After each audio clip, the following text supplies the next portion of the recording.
Magandang araw po, welcome po sa aking channel, Love9 TV. Patalasasan po, meron po ba kayong mga properties na napapabayaan or non-performing assets? Plan nyo yung ibenta, pero wala kayong oras pagbibenta nito. Kung ito'y pagkakatiwala nyo po sa amin, tawag lang po kayo sa aking numero, usap po tayo. Gawan ko po ng video for free. Yes, libre po, wala po kayong babayaran. Tutulungan pa namin kayong mabenta ang inyong property. Kami na po pala sa marketing, sa boosting or paid ads. Even sa tripping, hindi na po kayo mapapagod sa pag-entertain ng mga buyers. Kami na po bala sa lahat. Tawag lang po kayo. Nandito po tayo ngayon sa San Pablo, Laguna kung saan meron po tayong bagong video presentation. Isang farmhouse na may lot area na 623 square meters. Ito po ay corner lot. Ito pong binabaybay natin ay private road na kung saan hindi pa siya develop. Buong property po ay nakabakod na ng cyclone wire. May access na rin po dito ng tubig, kuryente at internet provider. Gawa ng marami na rin pong kabahayan dito. Napakatahimik po ng lugar, sariwang hangin. At sa klima naman po, banayad lang, hindi naman siya ganun kainit at hindi naman ganun kalamig. Ang property line po ay hanggang dito sa dulo. Dito sa may maliit na structure na kung saan ito po yung guest house. Buo na rin po yan pero kailangan ng retouch na lang. So mula po dito sa gate na to, yan po yung private road. Pag diretso po yan, na gaya ng sabi ko sa inyo kanina, hindi pa siya develop kaya hindi pa ganun ka-visible yung daan. Dito po sa loob ng property ay meron pong deep well. Kaya meron po siyang source of water. At nakakonect na po sa mga tubo sa loob ng bahay. May ilang fruit-bearing trees din po, gaya ng lansones na kung saan meron pong 6 na puno at meron din pong Indian mango. Tungkol naman po sa dokumento nito, ito po ay tax declaration at ready na po for titling kung sino man ang makakabili. Hindi na po pinalipat ni owner sa kanilang pangalan para direct na po sa makakabilin to. Ang reason for selling, may pagbabago po sa kanilang mga plano kaya binebenta itong kanilang bahay bakasyunan. Actually, kakagawa lang po nito at hindi pa totaling finished. Ito po yung harapan ng bahay. Meron na pong window frame. Then dito naman ay may security grill. Ang kulang na lang po dito ay yung salamin. At ito naman po yung main door na kung saan ito yung solid wood. Then dito naman po yung kitchen at dining area. Sa dulo po ay yung living area o salas. Kung hindi po ako nagkakamali, magiging glass walls and windows po ito. Napaganda po sana ng disenyo.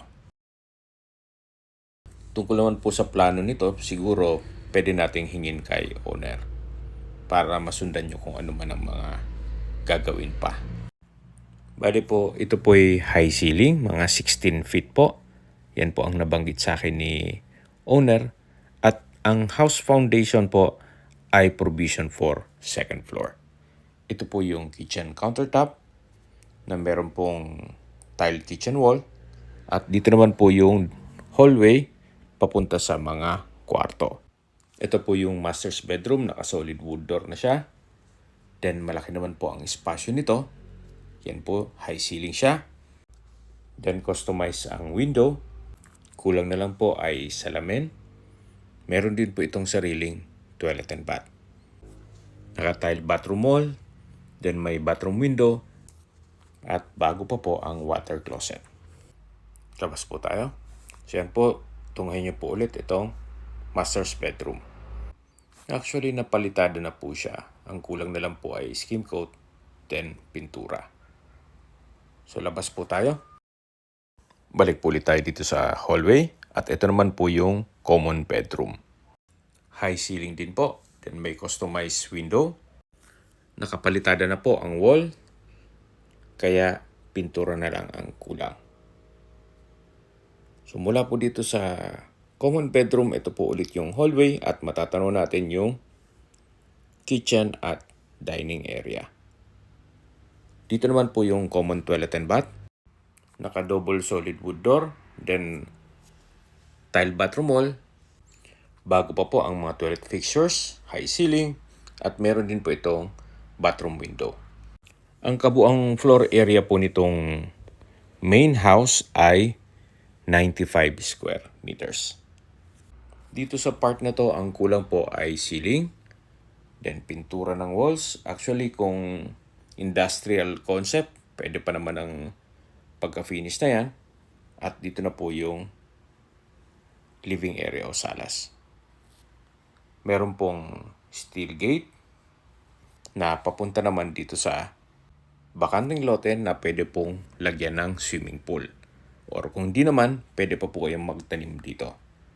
Kung mahilig kayong mag-garden o mag-alaga ng free-range chicken o kung anumang hayop na pwede nyong mapagdibangan. Yan po yung mga puno ng lansones at sa dulo po yung puno ng Indian mango. Patag na patag po ang lupa, kaya usable po lahat. Wala pong masasayang. Ito po yung bomba ng tubig at matatanaw natin yung perimeter fence na paikot na yan sa buong property. Habang naglilibot po tayo, summarize ko lang po sa mga nag-skip ng video, ito pong property ay nasa San Pablo, Laguna. May lot area po ito na 623 square meters. Ito po ay corner lot at along private road. Ang dokumento po nito ay tax declaration at ready na for titling.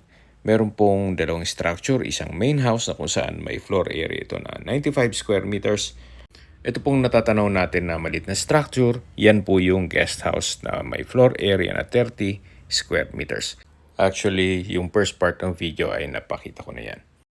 Okay, sa distance, location at travel time portion na po tayo. Mula po sa highway, ang distance is 700 meters at ang travel time is 2 minutes. Mula naman po sa bayan ng San Pablo, Laguna, ang distance is 5.8 kilometers at ang travel time is 13 minutes.